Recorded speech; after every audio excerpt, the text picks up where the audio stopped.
On paper, a wash that takes about 90 seconds reuses the same handful of chemicals on every car and runs almost entirely on machines, instead of people, should have nowhere left to hide a serious profit margin. Instead, private equity firms have poured billions of dollars into buying up ordinary car washes over the last several years, and a single well-placed tunnel wash today can pull in somewhere between $1.5 and $4 million a year. If the actual wash only takes 90 seconds, what exactly are investors lining up to pay for? Here's what's actually happening. It looks like a hose, a conveyor belt, and a guy waving you forward. It is actually a recurring billing company that happens to also spray water on your car twice a month, whether you show up or not. And it tells you exactly that in writing every single time. You just have to know how to read the sign. Before the mechanism, a detour, because if you've ever used one of the big chain car washes, some version of this has probably crossed your mind. Club Car Wash, a chain with more than 200 locations across 11 states, currently holds an F rating with the Better Business Bureau. Over a 36-month stretch, the BBB logged more than 240 complaints against the company, roughly 2/3 of them about vehicle damage, and just over a quarter about billing and membership cancellation. Drive through one of these tunnels, and right before you enter, there's a sign listing exactly what the company will not be responsible for. Cars older than 7 years, chipped windshields, antennas, aftermarket parts, non-factory paint. When one company executive was asked about the complaint numbers, the response was that 228 complaints against 50 million cars washed is, in their words, minimal. Both of those numbers are true at once. The wash processes tens of millions of cars without incident, and the sign exists because a written disclaimer is legally cheaper than making good on the ones it doesn't.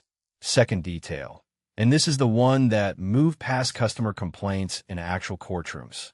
True Blue Car Wash, which runs more than 70 locations across 4 states, is currently facing a 42-page federal class action lawsuit alleging that customers who believe they were paying for a single wash were instead being enrolled in automatically renewing memberships they never agreed to, memberships the lawsuit describes as difficult or impossible to cancel, in person or online. It's not the only one. Go Car Wash settled a similar federal case after a former member, Aaron Rodriguez, said he was charged $34.99 after his membership had already been canceled, despite an employee telling him directly that it was done. Neither company is accused of failing to wash cars properly.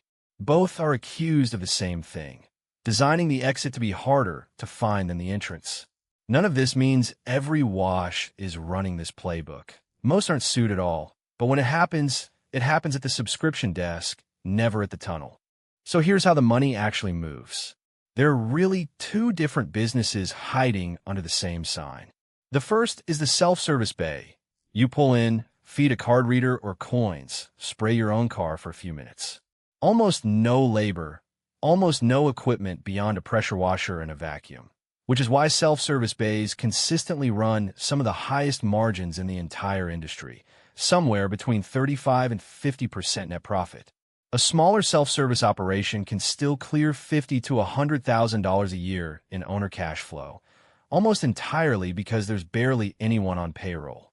The second is the automated tunnel, the one with the conveyor belt pulling your car through a wall of brushes and blowers while you sit inside doing nothing. These cost far more to build, often well into 6 or 7 figures before the doors open, but at scale they can hit similarly strong numbers, with cash flow margins reported as high as 45 to 67%, because one attendant and one machine can process a car every 90 seconds without stopping. Well-run operations, according to industry advisors, commonly land somewhere between 20 and 40% net margin overall, with monthly owner income ranging anywhere from $5,000 a small independent lot to $40,000 or more at a busy multi-lane tunnel. Here's the part that actually explains the private equity money. The unlimited monthly membership, typically $20 to $40 a month for as many washes as you want, is reported to run around 90% gross margin on that specific revenue stream. 90%. Compare that to a single pay-per-visit wash, where you're covering water, chemicals, electricity, and labor every single time. The subscription flips the entire cost structure because the company gets paid the same $20 to $40 whether you show up twice a week or not at all for 3 months. And most members don't show up every week. This is the exact same math that makes a gym membership profitable. The company is not really selling you unlimited washes. It's selling predictable monthly revenue from a customer base where a meaningful share of people are paying for convenience and habit rather than actually redeeming it every time. The wash itself, at that point, becomes almost a courtesy extended to whoever actually bothers to drive in. There's one more piece worth knowing, because you've probably seen the sign bragging about it without ever wondering why it's there. A lot of car washes advertise water recycling as an environmental commitment, and it genuinely is one. But it's also a straightforward cost decision dressed up as a value statement. A properly built water reclaim system can cut a wash's freshwater use by 50 to 80%, and industry guides pitch the technology to owners almost entirely on the payback math, not the planet. Water and sewer billing are usually two separate line items on a commercial account, so every gallon a reclaim system keeps out of the drain saves money twice over, on the intake and the discharge both. The sign at the entrance calling it eco-friendly isn't lying. It's just telling you the half of the story that makes you feel good about paying $12, instead of the half where the equipment paid for itself in reduced utility bills within a few years and then kept saving money for the rest of its life. Even the equipment itself gets a second life on the books. Reclaim systems, vacuum stations, and drying arches all typically qualify as 5-year property for depreciation purposes, meaning the same gear cutting the water bill is also shrinking the tax bill at the same time. Quick one before we keep going. Tell me the worst thing a car wash has ever done to your car. What got damaged? What was the make and model? And did they actually pay for it? I want the details because I have a feeling some of you are about to make me very glad I don't use the automatic tunnel anymore. There's a third layer to this that has almost nothing to do with washing cars at all. A car wash needs a specific kind of property, a prime corner lot, high traffic count, easy in and out access, and that exact type of real estate tends to appreciate on its own, completely independent of how many cars come through that day. Private equity firms buying up car wash chains aren't only underwriting the wash business. They're underwriting a portfolio of well-located commercial real estate that happens to have a predictable, subscription-funded cash flow business sitting on top of it. It's the same logic we've seen in laundromats and self-storage. The operating business justifies owning the land, and the land quietly becomes the bigger asset over a long enough timeline. Back to the question from the top. What were investors actually paying millions for? If the wash itself takes 90 seconds, go back to the sign. It looks like a legal formality. It is actually a confession.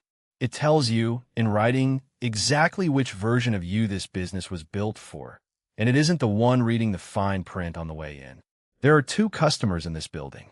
One pays $12 once and leaves. The other pays $30 a month on autopilot for however many months it takes to notice. The sign was never protecting you. It was protecting the version of this business that makes its actual money, and that was never the wash. Zoom out, and this stops looking like a neighborhood car wash story and starts looking like a private equity playbook. Industry analysts now describe format as destiny in this business. Express tunnel operators built around membership penetration are commanding premium valuations specifically because their revenue is predictable and recurring, not because they wash cars particularly well. What used to be a fragmented industry of small, independently owned lots has consolidated hard over the last decade into national chains. Take 5 underdriven brands, Club Car Wash expanding past 200 locations across 11 states and counting, all chasing the same math. The wash gets people in the door, and the membership base is what actually gets valued when it's time to sell the company to the next buyer. To be fair to the industry, though, it isn't only a story about extraction. Most car washes in this country are still small, independently owned lots that never see a dollar of private equity money and never end up in a class action. The 50 million cars Club Car Wash alone processed without a complaint outnumber the 240 who filed one by more than 200,000 to 1. And the reclaim technology we talked about earlier really does cut most washes' freshwater use by half or more, whatever the accounting reasons behind installing it. an unglamorous business that also happens to be pulling millions of gallons of water a year out of municipal systems that need it. The subscription model that traps some customers is the same model that genuinely saves a twice-a-week customer real money overpaying per visit. The sign at the entrance is doing two jobs at once: protecting the company and, more often than the complaint suggests, accurately describing a business that mostly works the way it's supposed to. So if you're the one pulling in, here's how you actually win. 1. Do the math before you sign up for unlimited. At $20 to $40 a month, you need roughly 2 to 4 washes to break even against paying per visit. So if you're washing your car less than about twice a month, you are very likely better off paying per visit than locking into a subscription built around people who forget to cancel. 2.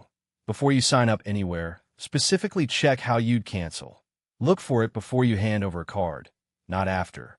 If the only listed options are calling a number or showing up in person, that's not a coincidence, and it's exactly the pattern behind the complaints we open with. 3. Actually read the disclaimer sign before you pull into the tunnel. Every time, not just the first time. Knowing in advance the 7-year-old car, an aftermarket spoiler, or an already chipped windshield may not be covered is the difference between an inconvenience and an argument you're going to lose at the front counter. So the next time you're sitting inside your car watching the brushes go by, remember what's actually paying for the machine around you. It isn't really the $12 you handed over today. It's the $30 a month that showed up on somebody's card for 6 months after they meant to cancel, sitting on a piece of real estate that was going to be worth more next year regardless. And the next time you pass that sign at the entrance, actually read it, it was never small print. It was the whole business telling you exactly what it was in the one place it knew you'd be in too much of a hurry to look. If this changed how you'll look at that membership sign-up screen, a like and a subscribe genuinely helps this channel grow. And if you want to see the same trick playing out somewhere else entirely, the Money and Business playlist on this channel is a good place to look.